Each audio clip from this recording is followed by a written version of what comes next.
delighted to have you all here today in honor and celebration of Ashley and Kristen and their marriage.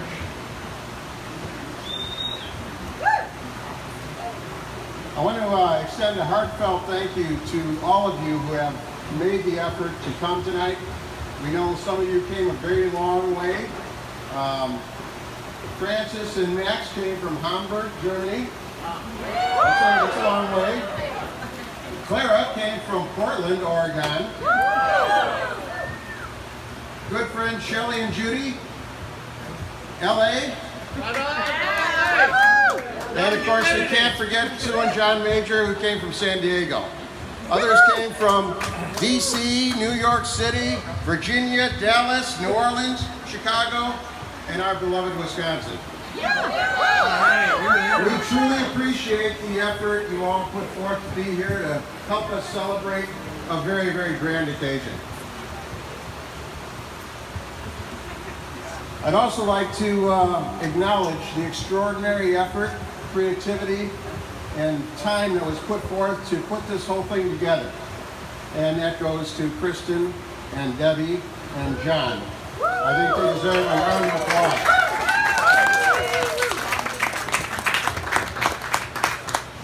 We'd be remiss if we didn't remember, at least for a moment, those family members who would not be here and are no longer with us. Ashley's mother and Kristen's grandparents, Jack and Vi Bates. Their spirits are undoubtedly with us, and like us, I'm sure they are smiling on this joyous occasion. I have been thinking about this for a long time. Since Ashley called me back in November, to be exact, to ask me for Kristen's hand in marriage. My first reaction was, oh my God, is Rick and I, are we going to be related?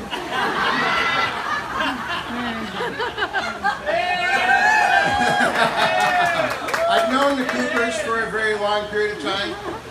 We talked about it. We haven't established the exact date, but it's been well over 25 years that Rick, Elisa, the three boys, Michael, William, and Thomas, and we all just hung out together. We fished, we golfed, we played, we danced, we played on the beach, we went to dinners together at each other's house. We did everything together, and we had a blast of a time. And that was my introduction to the Coopers, at which point this moment never occurred to me.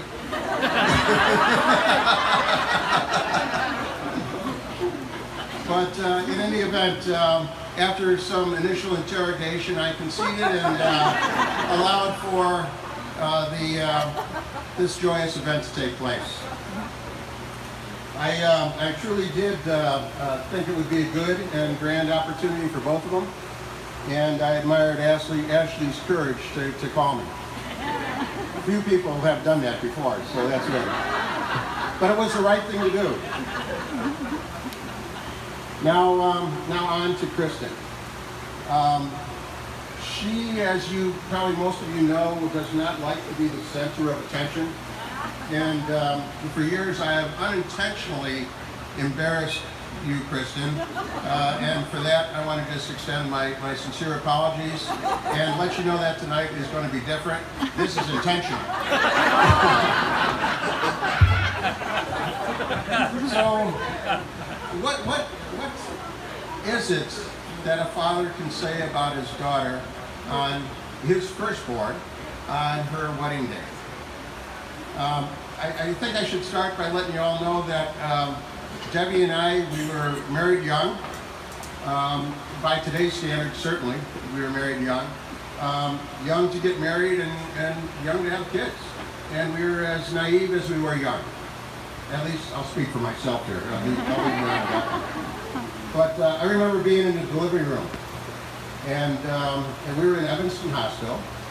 And after much time and waiting and consoling and going through the process, and it's a very difficult process in case none of you have been there. But in either case, after all the pushing and everything else, a baby came out, and I looked down and I saw this long thing between the baby's legs, and immediately at that point the nurse snipped it. And I realized it was the umbilical cord after I thought, this is my boy! You know? So this is a drastic moment in my life, I have to tell you. But in either case, there she was in all of her glory and all of her beauty, our dear baby Kristen. And I have to tell you, this is kind of like my Wizard of Oz moment, where, the world went from black and white to color. And our life together and my perspective of life changed completely from that moment on and all for the good. So that was great. Those first few years of Kristen's life were magical in many ways as we watched her grow and develop. And then we somehow, miraculously, became pregnant with our second child. And I remember wondering, how could I ever love another baby as much as I loved you?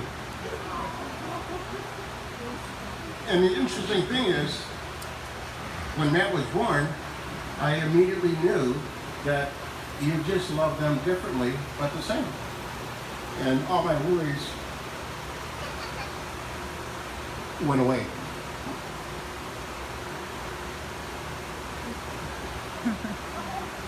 Anyways, we had 3 children together, and Wesley came 18 months thereafter, and we've been very blessed, and again, all was good.